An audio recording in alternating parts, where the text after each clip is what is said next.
Jermaine, how you doing? Good, how you doing? Hey, you have said that you feel like you're playing the best football of your career individually. Mm-hmm. Just how much would it mean to you, just personally, to make the Pro Bowl, to get an honor like that, when it's all said and done?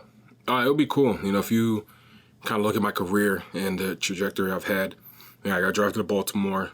I got traded to New England after my third year. Well, during my third year there in the preseason. But if you look before that, I got cut, got signed to the P squad, then got elevated, started a game, and then was on the active roster the rest of the season. Then in New England, I was inactive that entire 2019 season, or a good majority of it. And then the 2020 season was a COVID season. And I played and then didn't play, went on IR, came back, was a starter, but got benched. And then, started the last couple of games at left tackle. And then the year after that, signed in Miami in June, right before training camp. And then got cut midway through training camp because I just wasn't a fit there with the regiment they had there. And then, I go to Jacksonville for 2 days, flying to Jacksonville. I'm with the O-line coach at 11, 12 a.m. in the morning, wake up, fly to Dallas for the preseason game, get back to Jacksonville, get cut. Then literally within minutes of getting cut, fly to Las Vegas, sign with their active roster with John Gruden, and I'm there for 3 seasons. That first season I was there in 21, started a couple of games, but then got benched because they just had guys that they wanted to play over me, which is how the NFL works. And then re-signed there for a minimum contract, and ended up starting at right tackle, having to rotate the first couple of games because they wanted to see if I was the right tackle.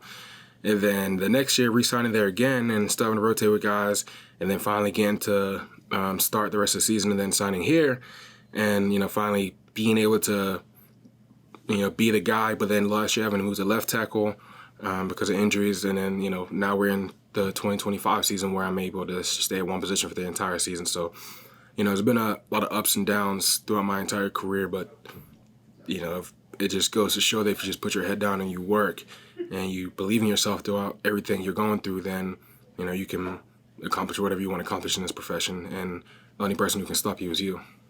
Thank you. Paul Schwartz. Hey, Jermaine, how are you? Good, how you doing? Oh, good. Is there a balancing act in your mind? You have 4 games to go, and you don't have a contract for next year. Is it just as easy as saying, I'm just concerned about this next game, or would you say that you are concerned in some way, shape, or form about what comes next for you and where you're going to be? Those kind of things. No, because I've been on 1-year contracts ever since my second year in the league. So, every year for me has kind of been a prove-it deal, or a situation where I don't have anything guaranteed for the next season. This was my first long-term contract I signed, or multiple-year contract I signed since my rookie year. So, like I said, I've been on 1-year contracts ever since 2018. So, for me, it's kind of same old, but it's cool because, I'm playing my best ball right now. I'm confident. I feel great out there. I'm having a lot of fun, and I think that's why my play has been the way it is. I don't really worry about the future. I just worry about the present and what I'm going through. And, I got 4 more games to just show this team that I can be part of the future, and just show the rest of the league that I believe I'm the best right tackle in the league. So, it's been a fun season for me and the offensive line as a whole, and I'm just looking forward to it for the last 4 games. You said you proved to this team and the league. What's the priority there, this team or the league? It always starts with the team you're on. I can't control whatever people think about me, but, as long as in this building they think highly of me and the way I go out there and I play and prepare and do everything I can to help this team win, that's what matters most to me. Do you have any sense on what they think about you and moving forward, those kind of things? I'm still starting, so, obviously if they believe that you're a starter, they think highly of you in this profession, and I know that because I haven't always been a starter in my career. So, in order to be a starter, that means they trust you, and, I feel like I've done my job at a high level this year along with AT, so, I believe they think highly of me, and, my online coach does, and to me that's all that matters. Now, do you think highly of them? You're 2-11. You know what I mean? Yeah. And signing into the team that has been losing the last 2 years. Mm-hmm. No, that's why I came here, because I want to be a part of the change. And, like I said, last year was last year. But then if you really look at the games this year, obviously we're 2-11, but a majority of those games we were winning, or we were dominating the line of scrimmage. And for me, that's all I can control is how I do my job and how we do our job as a collective offensive line. And like I said, if you look at what I've done and what AT's done, JV, Schmidt, Runyon, as offensive line, we've been one of the best in the league. So, we can't really control the wins and losses. All we can control is the way we play on a weekly basis. And, I think that's been at a high level.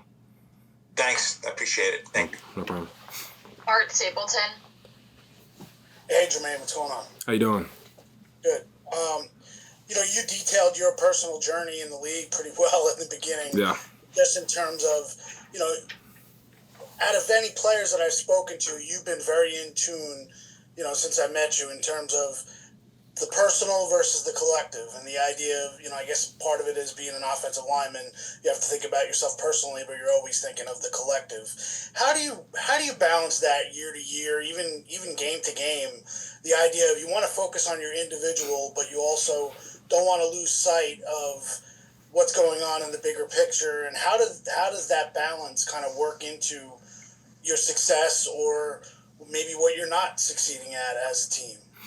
I'd say you have to be able to not think about the future in a sense, especially playing offensive line, because it's such a high pressure position being out there on an island at tackle that if you think about things that you can't control, then you're going to go out there and just lose the battle. Like this year, we've had a lot of great matchups out there, me and AT, HUD, Bo, and for the most part, we've won those.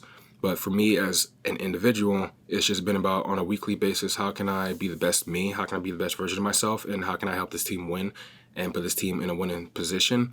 And that's just by going out there and locking people up and doing my job. And at the end of the season, I'll be where I want to be individually because of what I've been doing during the year. But, I've been in this position multiple times now where you don't know what's going to happen next season, and your play and the film you put out there can determine that. And sometimes I let it get to me, and certain matchups I didn't perform how I needed to perform because I was thinking about the future. This year has been cool because I don't think about that at all. And obviously, there's 4 games left, it's coming up, but I don't really think about that now, and I'm also not worried about it because I'm having a lot of fun this year. But I'm also doing what I need to do out there, where when that comes, it will handle itself because of what I've been doing and, what I've been able to accomplish this season. Gotcha. Thank you, man. No problem. Last one, Ryan Dunleavy.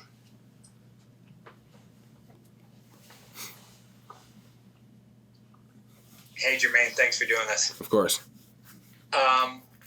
I don't know, players probably don't need a reminder of it, but it kind of is a reminder. When you guys played the Commanders the first time, it was like, oh, it's a measuring stick for the Giants against the NFC Championship game runner-up last year, and now here they are in a very similar position to you. Mm-hmm.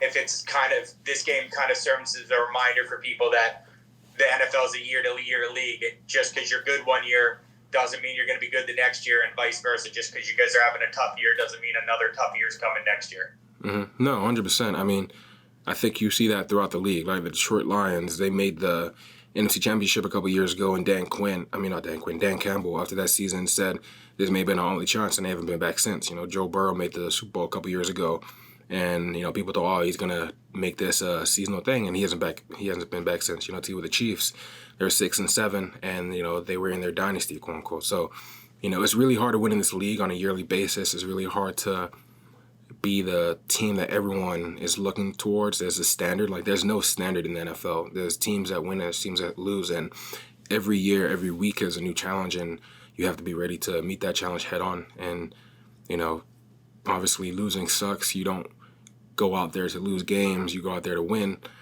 And, every team's lost games this year. There's no perfect team in the NFL, and there won't be a perfect team in the NFL. It's hard to go 17-0, win the Super Bowl without winning the game, without losing the game. So I think every week you just have to look yourself in the mirror and be like, what can we do better? What can we accomplish this game? And how can we put ourselves in a better situation moving forward? And, these last 4 weeks, we're going to try to accomplish that. Go out there, win these games, and not worry about the future, just worry about the present and put ourselves in the best situation moving forward. Has the closeness of this year's games been harder to swallow for you, or easier than last year? Like, last year didn't feel like you guys were knocking on the door quite as much. Has 2-11 this year hit any different than 2-11 last year? And if so, is it harder or easier to swallow? Nah, 2-11 sucks, period. Yeah, 2-11 sucks, period. I mean, there's no. I mean, I'm not gonna look at this record and be like, yeah, we're 2-11 now, we're 2-11 last year, but it's different. No, it's not different. It's the same. We're 2-11. Like, you did things last year that got you to 2-11. We did things this year that got us to 2-11. And you know, I can say that our play is different. You know, we're in close games, but we didn't finish those games. And so, you know, I'm not the type to cherry pick things and, you know, look at the positives. Like, I'm a positive guy by nature, but at the same time, too, we're 2-11 still. So, you know, obviously there's a lot of things for us to improve in as a team and, you know, me individually, but there's no cherry picking at the record. Like, you know, I feel like that's kind of like a loser mentality, being like, oh, yeah, let's look at this and look at that. No, we're 2-11. Yeah. Like, we fight every single game. As every single game, this team puts their effort forward, and, you know, effort's not a question. You know, the want is not a question. It's just about us as a team just being better. And like I said, these last 4 games are huge for us because we win these next 4 games, we put ourselves in a great position going forward, and put this franchise in a great position going forward.